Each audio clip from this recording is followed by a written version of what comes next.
Alrighty, hello Janie. So this next lesson is really short. This is W8 that I'm on.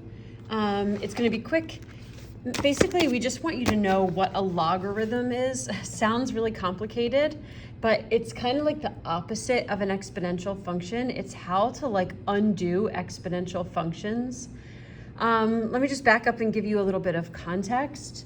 There's something called inverses, okay?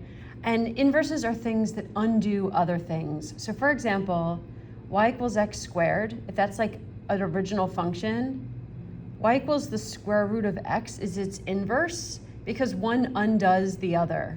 In other words, if I put x squared into here, the square root of x squared would bring me back to x. And same thing as if I square root x squared, that brings me back to x. So inverses kind of like undo each other. And that's where logarithms come in. So logarithms are a way to undo exponents. They're kind of weird. They're weird to get used to in the beginning. So we're just going to do the basics of logarithms, and I want you to do it over and over again until it becomes a little bit more natural. So here's the basic idea. When we see this word log, it stands for the word logarithm. It's abbreviated. And what this means, when I see this means the log base 2 of 32. And this has a value. If you were to go to Desmos, so I have Desmos up here, calculator, and I were to put in, what was it, log base 2 of 32. Hold on, where do I find that?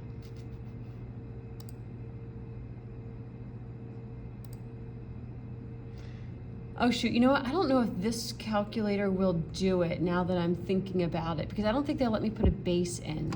How do I put in a different base?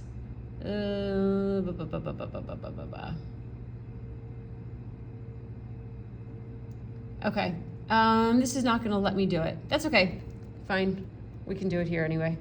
If I had like a graphing calculator, I could actually put in this base of 2, but Desmos isn't gonna let me.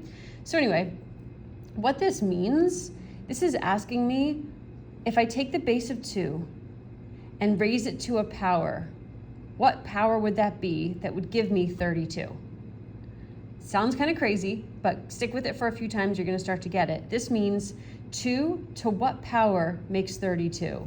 And the answer is 5. All right, 2 to the 5th makes 32. I'm almost gonna take, so the answer, this equals 5. And that is because 2 to the power 5 makes 32. This is what I'm going to keep saying to myself over and over and over again. The base raised to this power equals this number. So go through that like a million times until it goes into your brain. The base raised to this power equals this number. Skip number 2 for a second, but look at number 3. 3 raised to what power gives me 27? So 3 to the first is 3, so no. 3 to the second is 9, so no. But 3 to the third makes 27. This equals 3. When I'm doing these out, what I'm doing in my head is almost setting each of these equal to like x and trying to solve it. I want to go down to number 8 for a minute. Number 8 is saying 6 raised to what power gives me 6? 6 raised to what power gives me 6? So what does x have to be? X has to be 1. This is how I usually write down my work. So like this one, number 7, I'll set that equal to x and say, okay, 11 raised to what power gives me 1?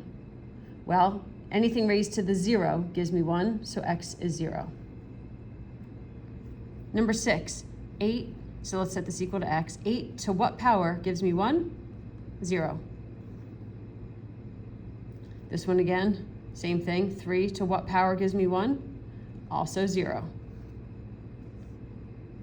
Okay, so anytime I have the log of 1, I'm always going to be getting 0 because the base of 3 to the 0 is 1, 8 to the 0 is 1, 11 to the 0 is 1. In this case, 6 to the 1 is 6. And then we have a couple that get a little bit more complicated.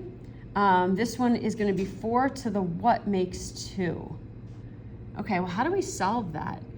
How can we have a power of x that reduces a number? Well, we just learned about fractional exponents, and that when this power is a fraction, it's like taking like a square root. Since we know the square root of 4 is 2, then we know x must be a half. Similar thing happens over here in number 2. 10 to the what makes 1 over 100? Well, how do I get something to be in the denominator?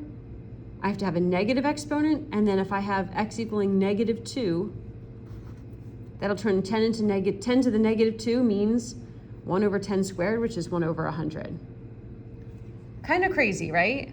But if you do it over and over again, it's not going to be bad. And that's what all the homework is. That, and then one more thing. And the other thing is going backwards, writing something into logarithm form. So now we have all the pieces of the log, and we have to put it into the form. I'm going to do number 10 first. So number 10 says 3 to the third equals 27. Actually, I don't want to do that one first. I want to do this one first, where all three numbers are different. Here's what you're being asked to do. Fill in out of this, which one's the base, which one's the number on the other side, and which one's like the regular number. So if we go up here and if you understood like, okay, 3 to the third made 27, right? 3 to the third made 27. Then how do we go in reverse? This is the base. This over here is the exponent. And then this over here is like the regular number. So you just have to train your mind to go backwards a little bit. So this is the base, 7's the regular number, 1/2 is the number on the other side. Because we should always read 49 to the 1/2 equals 7. So here, this is the base, 27's the regular number, 3 is on the other side. 3 to the third makes 27. Here, 2 is the base, 4 is the regular number, 2 is on the other side. Okay, so that is actually kind of it. I went through and I looked, and guess what? None of this stuff is on the quiz. So I'm crossing out these notes. I'm crossing out these notes about combining or whatever. Yeah, we don't have to do any of the next pages.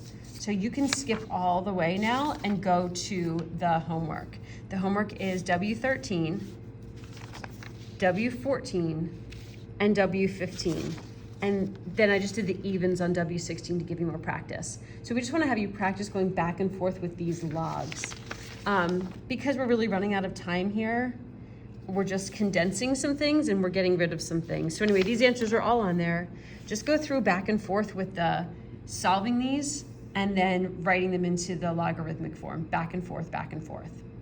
Okay, let me know if you want to get together because it might be easier if you're having some questions to do a little bit of this in person.